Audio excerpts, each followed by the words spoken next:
My wife left me and the kids behind for a wedding trip and came back like nothing was wrong, but now someone's accusing her of cheating. Posted by you/helpful_listen_1765. I, 47M, have a comfortable and fulfilling life. I have a job I truly enjoy, I live in a nice suburb, and am blessed with 3 wonderful children, 8M, 6F, 4F, and a lovely wife, Emily, 45F. I've always felt Emily and I were an ideal match. However, a recent email I received has deeply unsettled me and planted a seed of doubt in my mind. Emily lived in the UK between 2010 and 2015, during which time she pursued a PhD. Because she lived there so long, she developed many close friendships and has made it a point to return every couple of years to maintain those ties. This past August, she traveled to the UK for 3 weeks to attend the wedding of one of her close friends. After some consideration, we agreed that it would be best for me and the children to remain at home, as I could not take that much time away from work, and the children were unlikely to find much enjoyment in such an event. Emily departed, returned as expected, and life returned to normal for us. Last week, I received an email on my work email address. It was supposedly from the wife of Emily's friend, I'll call him Jake, 44M. According to this woman, she has a very strong reason to suspect that Jake and Emily engaged in an affair. She listed her suspicions, noting that Jake had picked Emily up from the airport, spent considerable time at her hotel, and that the two of them frequently went out to dinner alone. She even included pictures of my wife's earrings that she said she found in Jake's pockets when she was doing the laundry, and pictures of a lipstick stain on his shirt. The color is one I recognize as something Emily often wears. There is some other evidence she listed, but for the sake of conciseness, I will not include it here. All this was a lot to absorb, and for a while, I thought it was some sort of joke, so I tried my best to ignore it, but it kept coming back into my mind. I remember that before her trip, my wife would talk to all her friends there. I don't know if this email is influencing my memory, but I think she probably spoke with Jake the most. Additionally, I know Emily never liked Jake's wife, though I can't say why. I've never pried into Emily's phone or social media accounts before, but I feel very tempted to now. However, I know I'd feel terrible if I looked and found nothing. Also, if I start acting suspicious, wouldn't she just delete everything out of fear of being found out? I am unsure of how to move forward and would welcome any guidance on handling this. The best I can currently come up with is asking to see her phone immediately after confronting her about it so as to not give her time to delete anything, though part of me thinks this would upset her and potentially not even show anything. Top/relevant comments. Commenter. The other evidence bears listing. It's best to have all the facts as you understand them, concision aside. Ops response. It isn't as solid as the other stuff she shared, which is why I decided to leave it out. But the other evidence is as follows. She said that every day Emily was there, Jake would either go see her or talk on the phone with her. She also said that whenever Jake was on the phone with Emily, he'd quickly hang up or leave the room if he noticed her. She mentioned they didn't even seem to hide how much physical contact they had, as they'd always find an excuse to touch each other. They'd reminisce about old times a lot. She even mentioned the way they would look at each other. Commenter 2. I would show her the email you got and ask to see the phone right then and there. Her reaction will be telling. I think it warrants asking to see her phone. However, I'm not yet sold on it definitely being an affair. The lipstick stain proves absolutely nothing. She could have found or taken the earrings from somewhere else. How certain are you that they are actually your wife's, and the rest you put in the comments is purely just her word? She might just be causing trouble. Ops response. I am 100% certain those are my wife's earrings, or at least a replica. I got them for her 2 years ago on her birthday. She told me that she lost them while she was in the UK, since I noticed she wasn't wearing them when she got back. Update 10 days later. A few hours after sharing my first post, I confronted Emily. She confirmed my fears. She claims she's in love with Jake and can't live a lie any longer. She still claims to love me and the kids but says she can't stay with us any longer. According to her, she was waiting for a better time to tell me and the children. Apparently, this has been going on since March, with Jake flying out here occasionally and Emily secretly meeting him. We're getting divorced. Emily is moving to the UK soon. She confirmed that in August, in addition to the wedding, she attended a job interview, and she's set to start around the new year. She's already applied for a British visa. She plans to live with Jake once she moves. As for custody, Emily is voluntarily surrendering her chance of full custody. She doesn't want to uproot the kids, so they'll stay here in Canada with me. There's a part of me that appreciates that decision, but there's also a part that is astonished at how easily she's walking away. She wants to pay child support, but I'd rather raise my children without her financial influence. That said, the court will likely insist on support, regardless of my feelings. Emily is also seeking structured visitation rights, which, given the circumstances, will likely be granted. Based on what I've been told, the court generally leans toward arrangements that allow both parents to maintain relationships with the children, even when one is relocating to a different country. The lawyers are still working out the details, but it seems she'll have visitation during school breaks and holidays, with the possibility of virtual calls in between. I've been keeping things as amicable as possible, and the more cooperative I am, the more Emily seems to agree with my demands. We are also discussing the future of our home. Emily has expressed a desire to sell the property and divide the proceeds. While I am reluctant to part with the family home, it is unlikely I have much of a choice since it was bought during our marriage. For now, our lawyers are still working through the details, and no final decisions have been made. Given the situation, it could be a good while before we reach a resolution. In the meantime, I've been advised not to make any major financial moves. As much as I want to stay here with the children, I know selling is most likely inevitable. As of this writing, Emily is in an Airbnb, and Jake has flown here to stay with her. They plan on traveling to the UK at some point in the near future. My lawyer tells me that adultery isn't grounds for special treatment when it comes to custody or property division. Therefore, it won't influence how assets are divided unless marital funds are directly involved. Emily likely used money from her personal account. Unless it can be proven she used our joint finances to fund the affair, it's unlikely this will make any difference in court. I have been in regular communication with Jake's soon-to-be ex-wife, Eleanor, primarily through email, and more recently, we've spoken over the phone a few times. Eleanor apologized, saying she felt guilty for telling me about the affair and worried that if she hadn't, maybe my marriage could have been salvaged. I reassured her that, for me, the gravity of the situation made divorce inevitable, and I'd rather not remain in the dark about something of this significance. She even sent me messages and other evidence of their relationship, but since Emily is openly admitting to the affair, it doesn't really matter in the context of the law. Eleanor has also told me a lot about Jake. Apparently, this is the third time he's cheated on her, and she's had enough. There's no chance of reconciliation this time, she says, and he doesn't seem interested in trying. She mentioned that Jake has zero desire to raise children who are not biologically his, which explains why Emily's not fighting for custody. Eleanor's divorce will most likely be much longer and more drawn out than mine, given that both she and Jake want full custody of their children and can't agree on several other issues. I haven't had much time to process everything. These past 2 weeks have felt like a blur in every way. But one thing I can say with certainty is that I have nothing left for Emily, not because she betrayed our marriage, but because of how easily she's walking away from our children. I never thought I could hate someone I once loved so much. It's a strange feeling. The hardest part in all of this is the children. My 2 youngest daughters have started asking why their mother isn't around as much anymore, and it's been very difficult trying to communicate with them about the nature of the situation. My eldest seems to understand a little more and, as a result, he has become quiet and withdrawn. I'm fortunate to have a family that has been incredibly supportive so far.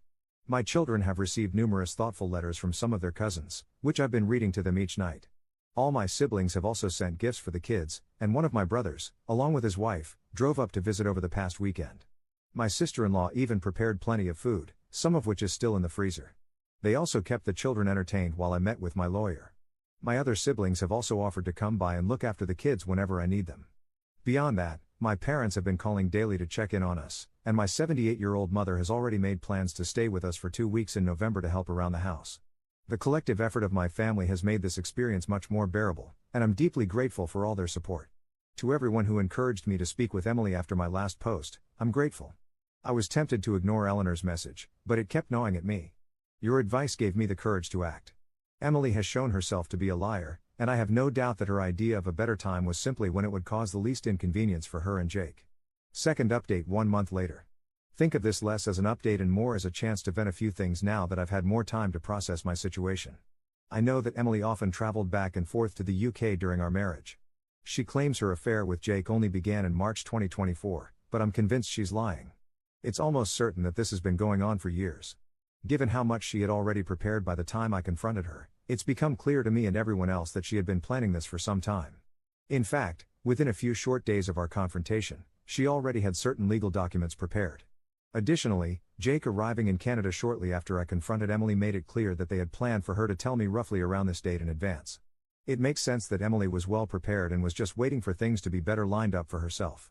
After all, she'd long since applied for her visa, secured a job, secretly appraised her car, our family car, though it was under her name, and sent personal items with Jake to the UK during his secret visits, all right under my oblivious nose. I have a feeling I'm only scratching the surface and have no real idea of how far this actually goes, not that Emily would ever tell me its depth. In addition to all of this, Emily had already been in touch with her lawyer long before I confronted her. Taking all this into account, it's hard not to wonder if she secured her job even earlier than she let on, perhaps to make her actions seem less calculated. Two of Emily's friends have since reached out to express shock and disappointment at her actions. One of them, Janet, mentioned that according to another friend, Emily had been consulting her divorce lawyer as far back as late August or early September, and this other friend also confirmed my suspicion that Emily had been sending some of her belongings to the UK during Jake's visits. I've been losing sleep, replaying the past few months in my mind, maybe driving myself a little crazy, but certain things stand out. For example, when Emily went to the UK in August for the wedding, she was carrying 3 fully loaded suitcases. She told me that they were filled with presents for her friends, and I didn't question it, even though it seemed a bit excessive at the time. When I picked her up from the airport after her trip, I noticed the bags were suspiciously light. I can assume that, in addition to the job interview she claimed to attend, she transported a bunch of her personal items to the UK, which would explain why, since her return, she seemed to have been wearing a smaller selection of her clothing. Despite this, I was somehow blindsided, and I completely blame myself. Looking back, I can see there were signs I ignored, and I guess I didn't think Emily was capable of this sort of thing.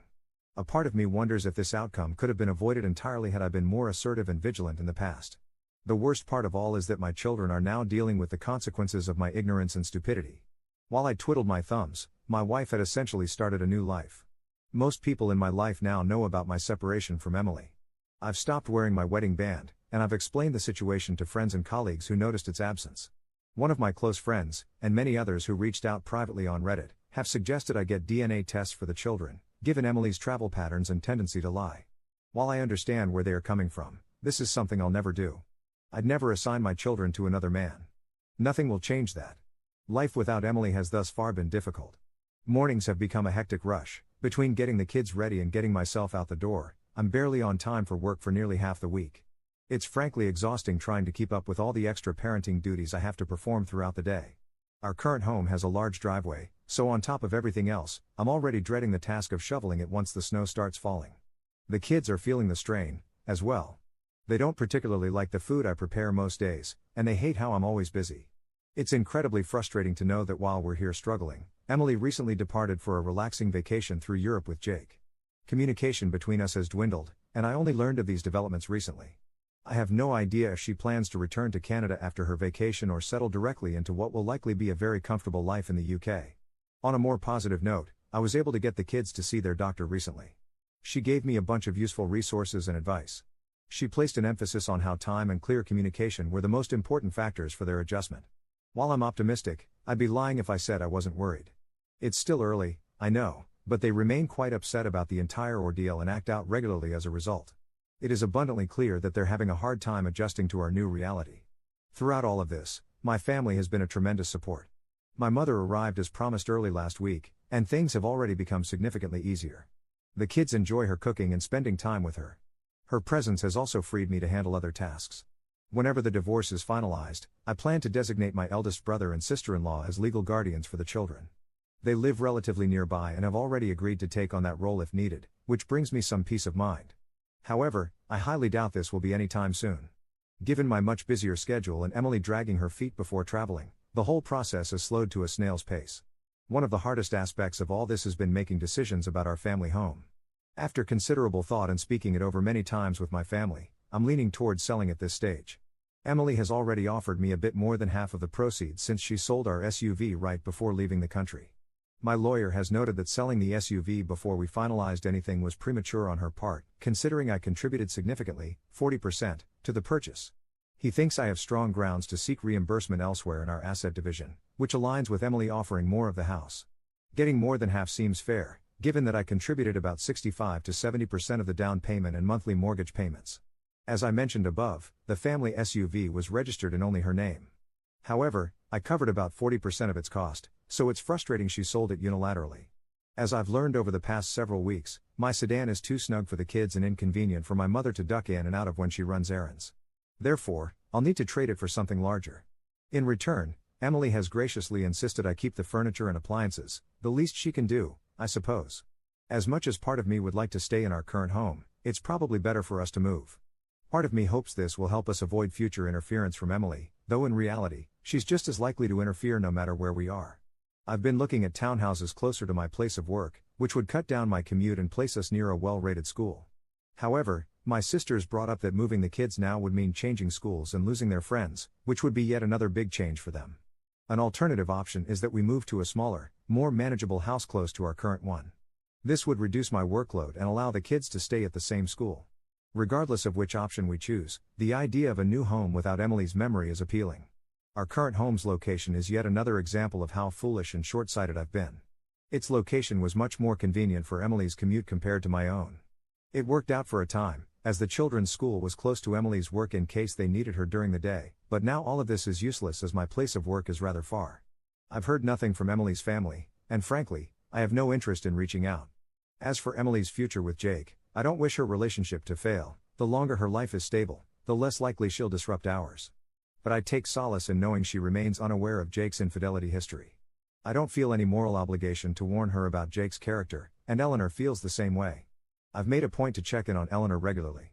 She doesn't have the same family support I do. Her immediate family is charmed by Jake's ample wealth and believes that she should do whatever it takes to keep him, even though it is clear that neither he nor Eleanor wants reconciliation. Third update 1 month later. Hello, the main purpose of this post is to clarify a few things that have come up in my personal messages. I appreciate the concern and will use this opportunity to address many of these points at once. First, I'm still very much adjusting. I've accepted the situation, though I still feel bitter about it now and then. I'm adapting, and while some days are worse than others, I'm managing. All in all, my situation doesn't feel as overwhelming anymore. The kids are still adjusting. They're resilient, but they've been dealing with a lot. I'm considering enrolling them in a program designed to support children of divorced parents. I just need to find the time to properly research it once my work calms down a bit. On the topic of household dynamics, some people who have been messaging me seem to think that Emily was overburdened with chores and that somehow justified her decisions. To remove any misunderstandings, before everything fell apart, the split on household chores hovered around 60-40, with her handling the larger portion. In contrast, living expenses were covered roughly 75% by me and 25% by her. Not to mention, Emily took far more solo vacations than I did, and I guess we all now know how those went. Also, yes, I know how to cook. I've always been a health-conscious person, which meant the kids often preferred the way Emily prepared meals. Despite the many private messages suggesting otherwise, I still have no intention of DNA testing my children. Emily has settled into an apartment owned by Jake. I'm not sure if I mentioned this before, but apparently Jake owns an apartment in the city to avoid commuting during the week. According to Eleanor, he'd stay there and go back to his house on weekends to be with her and the children. Since his most recent affair has come to light, he's been living there full-time and only comes to the house to see his children. Eleanor also mentioned the apartment is the same place where he carried out his previous affairs, which is fitting, I guess. In other news, I finally replaced my sedan with a larger car. I spent much more than I probably should have, but it's been one of the few things bringing me joy lately. Lastly, many people have been messaging me to suggest that I have some sort of moral obligation to warn Emily about Jake's previous infidelity and the chance he may cheat on her. I don't think this is my responsibility. Maybe Emily already knows and just doesn't care. Fourth update 2 months later. I've decided to make a quick update, as many people have been asking how the children and I have been faring. I apologize for not being able to do this sooner, as my current schedule does not allow much free time. So far, things are a bit better. Life has become easier since I hired a nanny to help around the house and with the children. With her handling a sizable portion of the weekly chores, I've been able to focus more on work. I do enjoy my job, but lately, I've been putting in longer hours to keep our finances in check. Between legal fees, the nanny's salary, and a car I probably spent too much on, my expenses have been adding up fast. The longer hours mean I see less of the kids, but I tell myself it's temporary. I try to make time for them on the weekends I'm not working, but even that's been difficult. They're adjusting slowly, though I know it'll be a long time before things feel even relatively normal, if they ever do. I'm still figuring out where we'll live long term. At this stage, the house will almost certainly be sold, and I want a place for myself and the kids that has no connection to Emily. Over the past few weeks, I've been speaking with Eleanor less and less. Part of it is my schedule, but mostly, I just don't see the point. Talking to her only reminds me of how good I had it before. The most important and annoying reason, however, is that Eleanor has decided to remain with Jake. She claims that he respects her, somehow, and has shown commitment to their family despite still being with Emily. According to her, he has demonstrated this commitment by prioritizing their children over his new relationship and by respecting her space. It is jarring, considering how just a few months ago, she was adamant about going through with the divorce, yet now, she's cancelled these plans entirely. Then again, maybe I shouldn't be surprised. By her own admission, this isn't Jake's first affair, and she's always forgiven him in the past. Emily still lives in an apartment Jake owns, while Eleanor remains in the family home with her children.